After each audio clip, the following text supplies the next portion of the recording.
আমাকে কেউ খেলাতে দেয় না। তোর হাত নেই, তোকে খেলাই নেব না।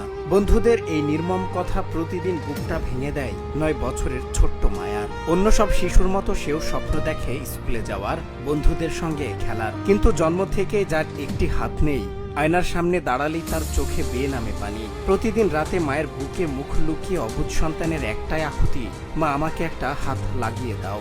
আমার হাত নাই, আমাকে কেউ খেলাতে দেয় না।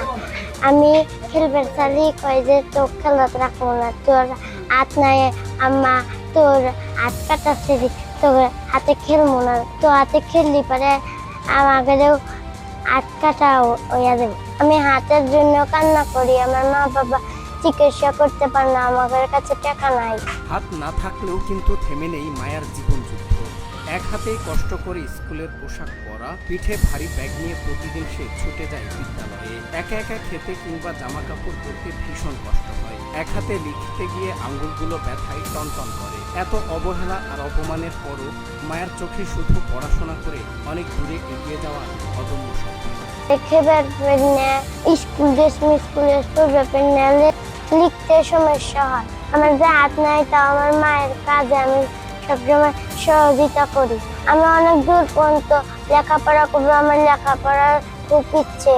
আমার একটা কৃত্রিম হাত হলে কাজ করতে সহজ হবে, আমাকে সবাই খেলাতে নিবে। 2017 সালে সিরাজগঞ্জের কামারখন্দ উপজেলার ভদ্রঘাট গ্রামের এক দরিদ্র পরিবারে জন্ম নেয় মায়া খাতুন। বর্তমানে সেই স্থানীয় ভদ্রঘাট সরকারি প্রাথমিক বিদ্যালয়ের 3য় শ্রেণীর শিক্ষার্থী। নিজেদের এক টুকরো জমিও নেই, অন্যের জায়গায় ছোট্ট একটি ঘর করে কোনোমতে চলে তাদের সংসার। যেখানে দুবেলা দুমুঠো ভাত জোগাড় করাই কঠিন, সেখানে কয়েক লাখ টাকা খরচ করে কৃত্রিম হাত কেনা যেন তাদের কাছে শুধু এক দুঃস্বপ্ন। আমার মেয়ে খানা তখন আমি তিনি আমার মেয়েকে খাওয়া দেই। আমার মেয়ে সে খেলাত নেয় না, মেয়ে কত হাত নাই, হাত কাটা নিমো না খেলা।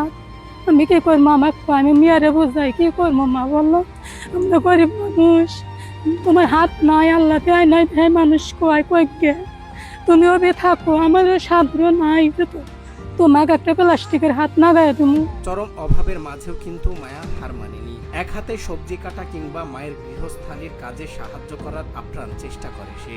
এদিকে প্রতিবেশীরা বলছেন এই একটি হাতের অভাব মায়ার জন্য প্রতিদিনের সংগ্রাম আর কান্নার নাম। তবুও বুক ভরা বিশ্বাস নিয়ে মায়া লড়ে যাচ্ছে। সে পড়াশোনা করে বড় হতে চায়। মেয়েটি জন্মগতভাবেই সে হাত প্রতিবন্ধী, খুব কষ্টের ভিতরে জীবনযাপন করতেছে। আমরা আশা করি যে একটা কৃত্রিম হাত হলে সে হয়তো স্বাভাবিকভাবে চলতে পারবে বা তার ভবিষ্যৎ ভালো হবে। তার যে দাদা দাদি তারা ভিক্ষা করে খান এবং পরের জায়গায় থাকেন, আর বাবা তো একেবারে হতদরিদ্র। মায়ার এই স্বপ্ন পূরণে এখন বড় বেশি প্রয়োজন সমাজের মানবিক মানুষদের একটুখানি সহযোগিতার হাত। সামান্য একটু সহযোগিতাই পারে এই নিষ্পাপ মেয়েটির মুখে হাসি ফোটাতে, পূরণ হতে পারে তার স্বপ্ন।